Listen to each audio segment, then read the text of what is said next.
welcome to the Weekly Square with me, Mduduzi Brian Lunga. This is your show where we keep you up to date by bringing some of the top headlines from the African continent. We keep up with what's happening in the great continent so that you don't have to. The date of the recording is the 19th of May 2023. I'm still standing in for Natasha. Let's dive in. We'll start off in South Africa. Eskom warns South Africa to brace for longer power cuts.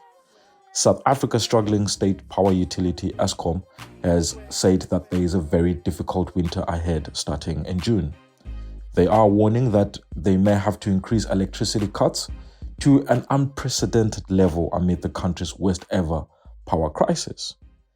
Many households and businesses in the most industrialized economy on the continent are already facing electricity outages, or load shedding they call it, of more than 10 hours a day, largely due to breakdown in Eskom's ailing fleet of coal power stations.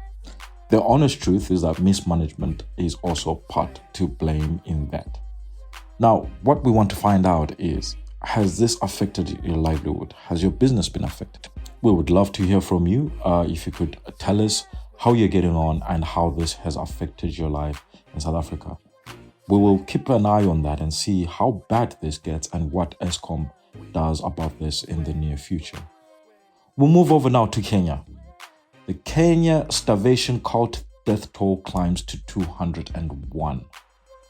Paul Mackenzie, leader of the Good News International Church, was accused of ordering his followers to starve their children and themselves to death so they could go to heaven before the end of the world, which he predicted to be on April 15th. Throughout this week, authorities have been digging up shallow graves, scattered through the forest looking for remains and scouring the area for any survivors, as hundreds of people are still missing. It is also believed that this was part of an organ harvesting business that was run by Paul Mackenzie. He remains in custody at the moment as further investigations are taking place. We move over now to Russia. The Russian government has announced a travel ban on 500 Americans. The 500 will include former President Barack Obama. This is in response to recent anti-Russian sanctions imposed by the American government. The big breaking news here is that Obama is said to be very distraught as he loved visiting Siberia. Sticking with Russia, a peace negotiation delegation of African leaders will arrive in Russia in the next month or early July. The leaders will include the Zambian, Egyptian, South African, Senegalese, and the Congolese presidents. They will aim to foster peace talks between Ukraine and Russia. I really want to laugh right now, but I won't do that because if they are talking about peace negotiations, what have they done in Congo? What have they done in Mozambique? What have they done in Ethiopia? What have they done in Somalia, Sudan? But okay, it's not a problem. They'll fix Ukraine for us. That is not a problem.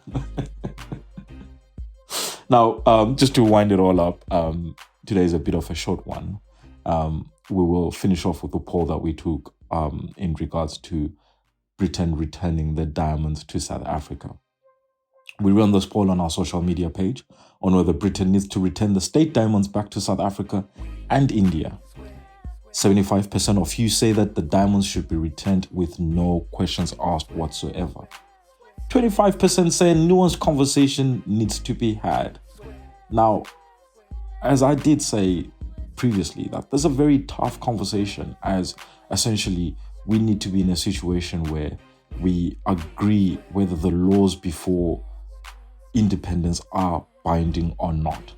If they're not binding, then perfect. Return them tomorrow morning, please. We will be waiting for them at the airport.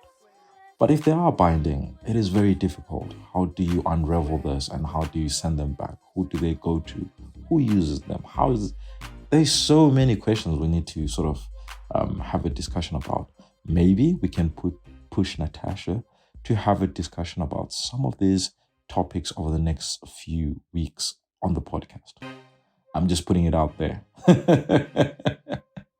As always, would like to get your thoughts on this and any other headlines we may not have covered. Be sure to keep up with the conversation on social media. Use the hashtag #TheWeeklySquare or hashtag #ChatWithNat. Email chatwithnatshow@gmail.com or follow chatwithnatshow on Instagram. This has been The Weekly Square, a Chat with Nat production bringing you the headlines from the African continent. And as always, well, over the past few weeks anyway, I have been your host, Duduzi Brian Lunga. Take care of yourselves. Have a beautiful week ahead. Goodbye for now.